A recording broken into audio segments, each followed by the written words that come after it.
Hi friends, good morning. Welcome to me garden. எல்லோரும் எப்படி இருக்கிறீங்க? நான் கடவுள் கிருபையில் நல்லா இருக்கேங்க.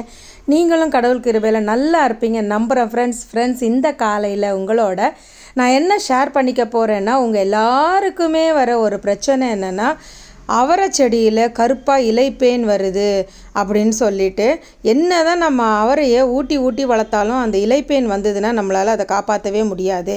ஸோ அதுக்கு சூப்பரான அட்டகாசமான ஒரு தீர்வோடு நான் வந்திருக்கேன். இது நல்லா ட்ரை பண்ணி பார்த்துட்டு தான் நான் இந்த வீடியோவை உங்களுக்கு நான் போஸ்ட் பண்ணுறேங்க. ஓகேவா? ஸோ அதுக்கு என்ன பொருள் ஒரே ஒரு பொருள் போதுங்க. அந்த அவரையில் வர அந்த பேன் இருக்கு இல்லையா, அதை நம்ம கம்ப்ளீட்டாக எடுத்துடலாம். ஸோ அவரையிலையும் செடிகளில் நிறைய பூக்கள் வரும். அது நீங்கள் கத்திரிக்காய் செடியிலையும் தெளிக்கலாம், வெண்டை செடியிலையும் தெளிக்கலாம். பூக்கிற எல்லா மரங்கள்லேயுமே நீங்கள் அந்த லிக்விடை தெளிச்சிங்கன்னா ஸோ உங்கள் செடியில் இருக்கிற பூக்களும் அட்டகாசமாக வரும், காய்களும் நல்லா காய்க்கும், இந்த பூச்சிகளும் அதிகமாக இருக்காது. என்னங்க 3G 4Gலாம் சொல்கிறீங்க? எந்த ஜியும் வேண்டாம். ஒரே ஒரு ரெமெடி தாங்க இதுக்கு, ஒரே ஒரு மருந்து தான். ஸோ சொல்லிடலாமா என்னன்னு சொல்லிட்டு, இது நம்ம சுண்டைக்காய். இதெல்லாம் நான் ட்ரை பண்ணி பார்த்ததுக்கப்புறம் அந்த ரிசல்ட்டு அதை தான் இப்போ நான் உங்களுக்கு காமிக்கிறேன். கத்திரிக்காயில் பாருங்கள் எவ்வளோ கொத்தாக பூ பூத்துருக்குன்னு சொல்லிட்டு, காய்களுமே நல்ல கொத்தாக வந்திருக்கு.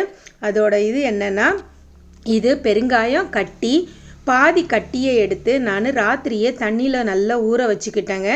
ஊற வச்சுட்டு இதை நம்ம ஸ்ப்ரேயரில் ஊற்றி, அதாவது கொஞ்சமாக நான் இப்போது 2 கப்பு ஊற வச்சுருக்கேன்னு வச்சுக்கோங்களேன். அரை கப்பு ஸ்ப்ரேயரில் ஊற்றிட்டு அந்த ஸ்ப்ரேயர் ஃபுல்லாகவே தண்ணியை ஊற்றிக்கோங்க.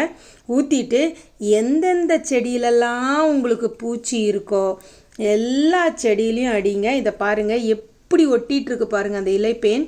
அப்படி இது சாரை உறிஞ்சி என்ன பண்ணணுன்னா, நம்ம செடிகளில் இருக்க சத்தெல்லாம் எடுத்துட்டு பூக்களெல்லாம் கீழே கொட்டிடும், செடிகளும் செத்து போக வாய்ப்பு இருக்குங்க. ஓகேவா? இது அருமையான மருந்து. ட்ரை பண்ணி பார்த்து ரிசல்ட் வந்ததுக்கப்புறம் தானே நான் உங்களுக்கு இதை போஸ்ட் பண்ணுறேன். இந்த வீடியோஸ் மற்றவங்களுக்கும் பயனுள்ளதாக இருக்கும் நீங்கள் நினச்சிங்கன்னா உங்கள் ஃப்ரெண்ட்ஸுக்கும் இதை ஷேர் பண்ணுங்கள். நிறையெல்லாம் வேண்டாங்க, அந்த ஒன்று போதும். கட்டி பெருங்காயம், அதுக்காக தூள் போடலாமான்னு கேட்காதீங்க. தூள்லலாம் அந்த அளவுக்கு வீரியம் இருக்காது. கட்டி பெருங்காயத்தில் தாங்க அந்த வீரியமான அந்த மருத்துவ குணம் இருக்குது. ஸோ அதனால் நீங்கள் என்ன பண்ணுங்கள், முடிஞ்ச அளவுக்கு கட்டி பெருங்காயத்தை எடுத்து ராத்திரியே ஊற போட்டிங்கன்னா காலையில் அது நல்லா ஊறிடும். அதை நீங்கள் ஸ்ப்ரேயரில் தெளித்து ஊற்றி எல்லா செடிகளுக்குமே நீங்கள் தெளிக்கலாம். நாட் ஈவன் அவரைக்காய், உங்களோட பூக்கிற எல்லா செடிக்கும், காய்க்கிற எல்லா செடிக்கும் 2 days ஒன்ஸ் இல்லைனா 3 days ஒன்ஸ் இந்த மாதிரி நீங்கள் கொடுத்துட்டே வந்தீங்கன்னா கொத்தாக நீங்களும் அறுவடை பண்ணலாம். கொத்தாக பூக்கள் அறுவடை பண்ணலாம், காய்கறி அறுவடை பண்ணலாம். நீங்களும் உங்கள் மாடி தோட்டத்தில் பூச்சி இல்லாமல் என்ஜாய் பண்ணி வளர்க்கலாங்க. மாடி தோட்டம் வைக்கிறது பெரிய விஷயம் இல்லைங்க, அந்த பூச்சி இல்லாமல் வளர்க்குறோம் பார்த்தீங்களா, அதுதாங்க பெரிய டாஸ்க்கு. நான் ஒரு நெய் மிளகா விதை போட்டேங்க, வளருது, இன்னும் வளர்ந்துட்டே இருக்குது. சரி, நீ எப்போ வேணாலும் வளர்ந்து காய்ச்சிரு அப்படின்னு அவரையும் நான் விட்டு வச்சுருக்கேன். இது நம்மளோட மினியேச்சர் சாத்துக்குடி. எப்படி அழகாக நிறைய சாத்துக்குடி காய்ச்சிருக்குது பாருங்கள். அப்புறம் கூடவே கொஞ்சம் முள்ளங்கியும் போட்டிருக்கிறேன். ஸோ அதுவும் நல்லா வளர்ந்து வந்துட்டுருக்குது. நான் அந்த முள்ளங்கி அறுவடையும் உங்களுக்கு இன்னொரு வீடியோவில் போஸ்ட் பண்ணுறேன். அழகான அவரைக்காய் நிறைய காய்ச்சி இருக்குது. ஓகேவா?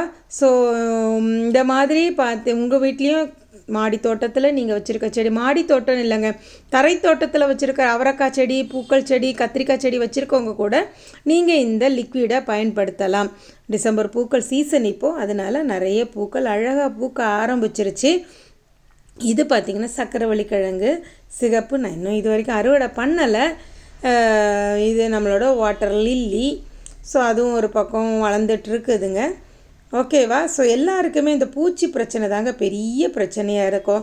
ஸோ நம்ம கண்ட மருந்தெல்லாம் தெளிக்கிறத விட நமக்கு அதாவது தெரியாத பேயோட குடும்பம் நடத்துகிறத விட தெரிஞ்ச பேயோட குடும்பம் நடத்திடலான்னு சொல்லுவாங்க இல்லையா, அந்த மாதிரி ஸோ தெரியாத மருந்துகளெல்லாம் வாங்கி அடிக்கிறத விட நம்ம கையிலேயே டெய்லி நம்ம வீட்லேயே இருக்கிற பொருளை வச்சு நம்ம இந்த மாதிரி பூச்சிக்கொல்லியை பயன்படுத்தி, ஏன்னா இஞ்சி பூண்டு அரைக்கணும், அப்புறம் பச்சை மிளகா போட்டு அரைக்கணும், அதை ஊற்றும் போது ஒரு நெடி ஏறும், கை எரியும், எல்லா பிரச்சனையும் இருக்குங்க இந்த 3G கரைசலில். ஆனால் இந்த மாதிரி நீங்கள் ஊற வச்சு பெருங்காயம் வந்து என்னென்னா பூக்கும் தன்மையை உருவாக்கக்கூடியது, பூக்கள் உதிராமல் பாதுகாக்கக்கூடியதான் இந்த பெருங்காயத்தோட தன்மைங்க. ஸோ அதனால் நம்ம பெருங்காயத்தை வீக்லி ஒன்ஸ் யூஸ் பண்ணினாலே போகிறோம்.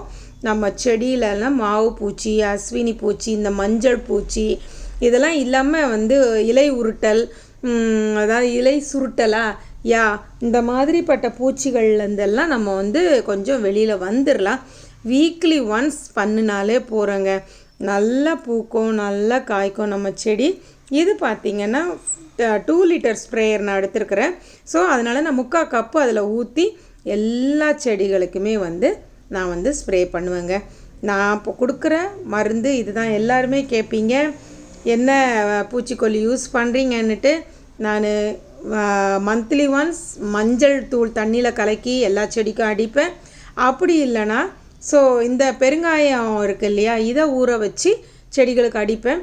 ஸோ தனியாக ஒரு நாள் இந்த மாதிரி கருப்பு பூச்சி பார்க்கும்போது, இந்த இலைப்பேனை பார்க்கும்போது ஏன் இதுக்கு ட்ரை பண்ணக்கூடாதுன்னு சொல்லிட்டு தான் நான் இந்த இலைப்பேனுக்காகவே வந்து நான் ட்ரை பண்ணினேன்.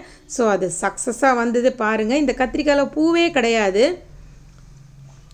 ஓகேவா. இதிலெல்லாம் அந்த வெள்ளைப்பூச்சி வந்திருந்தது. ஸோ அதுக்குமே நான் நல்லாவே இந்த மாதிரி அடித்து ஸ்ப்ரே பண்ணினேன். ஸோ எண்ட் ஆஃப் தி வீடியோவில் ஸ்கிப் பண்ணாமல் பாருங்கள், அந்த கத்திரிக்காயில் எவ்வளோ கொத்தாக பூவும் காயும் இருக்குதுன்னு சொல்லிட்டு. ஸோ நான் அடித்ததுக்கும் அந்த பூக்களுக்கும் கேப் வந்து பார்த்திங்கன்னா ஒரு 1 வீக் தாங்க, ஒரு 8 டேஸ் தாங்க. அதனால் ஸோ நிறைய பூச்சி இருந்ததுன்னா 2 டேஸ் ஒன்ஸ் நீங்கள் இந்த மாதிரி ஸ்ப்ரே பண்ணுங்கள். அந்த பூச்சிகள் வந்து அப்படியே கொட்டி, அதாவது செத்து கொட்டிடுங்க, நம்ம செடியில் இருக்கவே இருக்காது. ஸோ ஃபுல்லாகவே இந்த மாதிரி நான் அவரையில் எல்லாத்துலேயுமே அடித்து இப்போது எல்லா செடிகள்லுமே பூக்கள் வந்து நிறைய பூக்களும் காய்களும் வந்திருக்குங்க. பாருங்கள், இதுதான் அந்த கத்திரிக்காய். எவ்வளோ கொத்தாக பூ பிடிச்சிருக்கு பாருங்கள். இந்த ஒரு வாரத்துக்குள்ளே, அதாவது 8 நாளைக்குள்ளே பூ பூத்து காய் காய்ச்சிருச்சு. அதனால் நீங்களும் உங்கள் மாடி தோட்டத்தில் ட்ரை பண்ணி பாருங்கள். என்னோடய சேனலை சப்ஸ்கிரைப் பண்ணாதவங்க சப்ஸ்கிரைப் பண்ணிவிட்டு பாருங்கங்க. இன்ட்ரெஸ்டிங்கான பல தகவலை நான் உங்களுக்கு பயனுள்ளதாக தருவேன். ஓகேவா ஃப்ரெண்ட்ஸ், இந்த வீடியோ உங்கள் ஃப்ரெண்ட்ஸுக்கும் பயனுள்ளதாக இருக்கும் நீங்கள் நினச்சிங்கன்னா நீங்கள் வந்து ஷேர் பண்ணுங்கள். இப்படி உங்களுக்கு செடிகளில் பூச்சிகள் இருந்து நீங்கள் பெருங்காய கரைசல் யூஸ் பண்ணி உங்களுக்கு தீர்வு கிடைச்சிதுன்னா என்னோடய கமெண்ட் பாக்ஸில் கமெண்ட் பண்ணுங்கள். ஓகேவா. இந்த நாள் இனிய நாளாக அமைய இறைவனிடம் உங்கள் எல்லாருக்காகவும் நான் வேண்டிக்கிறேன் ஃப்ரெண்ட்ஸ். ஸோ அடுத்து நம்மளோட ஃபார்மோட இந்த தைப்பட்டத்துக்கு என்னென்ன நான் நட்டிருக்கிறேன் அப்படின்ற டீட்டெயில்ஸ் எல்லாம் கூட நான் அடுத்தடுத்து வர நாட்களில் உங்களுக்கு கொடுப்பேன். அதனால் என்னோடய வீடியோவை தவறாமல் சப்ஸ்கிரைப் பண்ணிவிட்டு நீங்கள் பார்த்தீங்கன்னா தான் அந்த பெல் பட்டனை கிளிக் பண்ணி ஸோ ஆல்னு கொடுத்தீங்கன்னா நான் போஸ்ட் பண்ணுற எல்லா வீடியோவும் மிஸ் பண்ணாமல் நீங்கள் பார்க்கலாம். ஓகேவா ஃப்ரெண்ட்ஸு. ஸோ நீங்களும் ட்ரை பண்ணி பாருங்கள். ஓகே, அடுத்து இன்னொரு இன்ட்ரெஸ்டிங்கான ஒரு வீடியோவோட உங்களை நான் மீட் பண்ணுறேன். அது வரைக்கும் டேக் கேர் அண்ட் பை.